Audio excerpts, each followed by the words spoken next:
The story begins in a hospital emergency room. The nurses told the doctor that the patient was having serious problems breathing, so they got him a respirator. The man on the stretcher is Jin Leshin, a mechanical engineer. Due to overwork, his heart suffered a heart attack, and now he's about to die. Shortly after he was born, his parents died in a car accident, leaving him an orphan. After graduating, he spent 20 years in that company, living a nightmare on an extremely low salary. He was single all his life and never held a girl's hand. As the nurses shouted his name, he asked himself, what was the point of a life like this? Did I have any reason to stay alive? The nurses were using the defibrillator immediately, but Jin thought he was so tired, he just wanted to sleep for now. And later, in a very refined and wealthy house, a man was waking up in his bed and asked himself, where's the hospital? This isn't very luxurious for a hospital bed. Just then, a system screen appeared in front of him, welcoming him to the magic continent of Eldera. He asked himself, what is this? And when he tried to move, he felt a lot of pain. When he looked away, he realized that this wasn't what he looked like. A week later, this man was sitting waiting for his maid, who appeared carrying a tray of tea. Her master, Rain, thanked Lee for bringing the tea. It is explained that, after a week, he understood his position. He died in the other world and became this man called Rain Edgar. Rain Edgar is the third son of Grand Duke Alfrea Edgar and has a brother and a sister. It seems that his childhood was very good, very loving, close to his family, and everyone cared a lot about him. The whole family, especially his mother, adored him. Rain Edgar is the youngest in the family and is adored by everyone.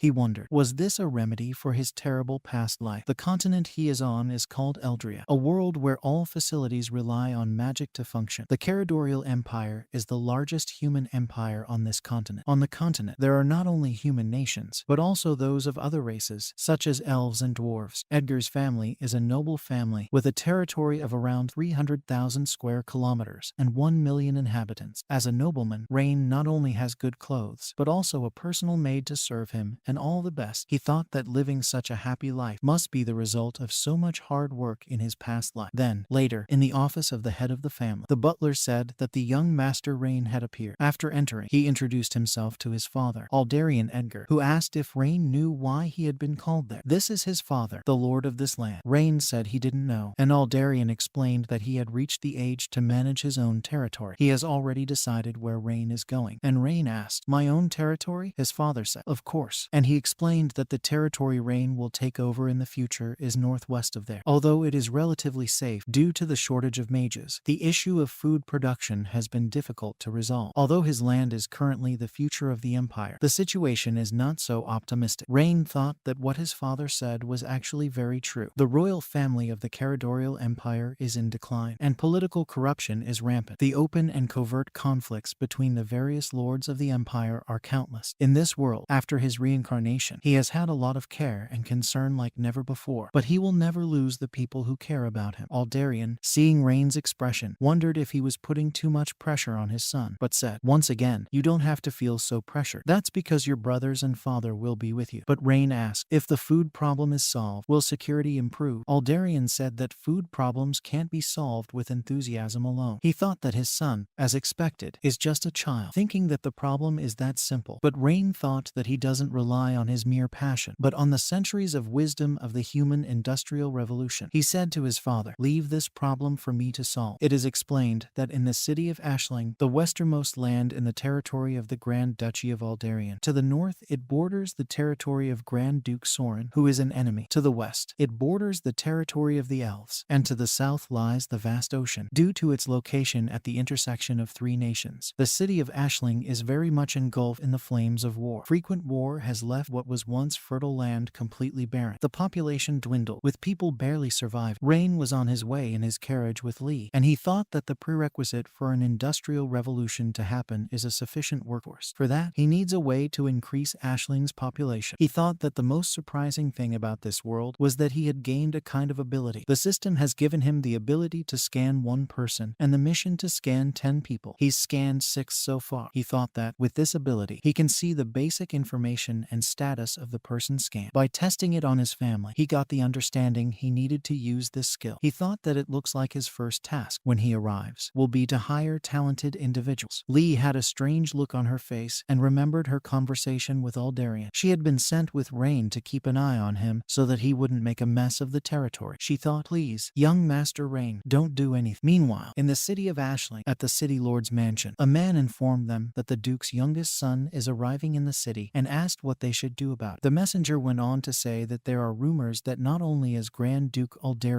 extremely fond of this youngest son, but even his brothers adore him. The hooded man told him to keep this information and wait for the master's next order. The messenger asked, what if he finds out about the tax and financial fraud? The hooded man said that a noble, spoiled young master like him wouldn't understand financial and tax records. He told the city lord not to worry and to hand over some accounts just to confuse him. Based on the weather, the young master should be arriving soon, and the lord should go and greet him. The lord agreed, and the hooded man thought, the time has come for Eldera to pay for his crimes. Then Lee and Rain stopped their carriage. Rain thought that, due to the lack of population, the land that was once arable is now desolate. He asked Lee for a map of the area, and she handed it over. Rain thought that if they could dredge the river to the west and build a canal connecting it to the southern seaport. Just then his thoughts were interrupted as someone shouted for someone else to stop betting. It was a woman asking her father to stop taking the money for betting. The money was for her mother's treatment, but he said no. He wants the money and he's going to win this time. She, of course, continued to hold the bag of money, but he said that if she didn't give him the money, he would beat her. But then it was Rain who interrupted and punched this asshole in the face. He was all brave and fearless, but he said, that really hurt. Lee said to Rain, if you're going to hit someone next time, let me know and I'll get you some equipment. He said it was an impulsive act and he didn't have time to prepare. He asked Lee to check the girl's condition while he took care of this asshole. When he got closer, he asked, are you using the family savings to gamble? Do you still beat your daughter? Are you crazy? The guy asked who he was, and Rain said, who I am isn't important, but if you're discovered in the casino again, I'll have someone cut your head off. Understood. The guy ran off, saying he would never gamble again, ever. Rain asked if the girl was all right, and, at that moment, was scanning her with his skill. She stood up and thanked him. She said that if the money for her mother's treatment was also taken, she really wouldn't know what to do. Rain was struck by something when he looked at her file. He said, although her stats are low, she has a sacred agriculture core. He thought that he should recruit her because she'll be great. Rain said that, since she was going into town to find a doctor for her mother, she could ride in his carriage, since they were also on their way into town. But she said no, she's too dirty to get into the carriage. Rain said, it's just a pile of wood with stool. Cleanliness doesn't matter. Besides, he wanted to ask another question. If poverty is so bad in this town, why is there a casino? It is explained that last fall, the Grand Duke of the enemy country, Soren, attacked the city, causing the death of many soldiers. And that spring, there was a great flood, destroying much of the land and crops. Life for the citizens became a living hell. Even finding a meal became a problem. Rain thought he had to take a census to find out how many productive forces he had. He thought he would first go to the Lord of Ashling's mansion to see how much money he could use as development funds. He asked Lillian if she knew where the city lord's mansion was, but just as she was about to answer, someone rode by on a horse, telling everyone to get out of the way. It was a man on a black horse riding past everyone, shouting, get out of the way, you filthy little plebs. Lee protected Rain by picking him up and throwing him out of the way of the horse. Of course, Lee was very angry about this, but then she realized that she had the soft parts on the boy's face. She asked, are you okay? Are you feeling pain anywhere? Rain said no, he's fine, but asked Lillian, who is this guy? Lillian said that this guy is the young master of the Eldera family. All the casinos in Ashling belong to his family. He asked, all the casinos? So there's more than one? That family must be pretty rich, right? Lillian confirmed. Yes. Rain thought that was great. He had been worried that he wouldn't get any money for the funds, but now he saw an opportunity. He asked Lillian to guide them to the casino. Lillian told him not to go there because he would lose all his money, as he would be cheated. But Rain told him not to worry. The casino can't beat me. Lillian asked herself, how powerful is this noble young master? Then, later, there they were at the casino door. Rain thought, this place will soon be annihilated by my industrialized production line. Inside the casino, it was a horrible sight. It looked like hell, with people being tortured, several asking for money, asking for another try, losing all the money they no longer had. Some people won, maybe by cheating, maybe not. Rain thought, as long as casinos exist, people will never really work. Lee said that all the soldiers had surrounded the casino and asked if he wanted to take any action. Rain said no, he wants a big fish first. The clerk asked him if he wanted to play today, and Rain said, I don't know, I'm just having a look around. Is there anything easy to play? The receptionist replied, please follow me. So he was taken to a table where people were already playing. The dealer gave Rain 2 chips, saying that it was courtesy of the house. Of course, Rain threw those 2 chips, and they both fell into a space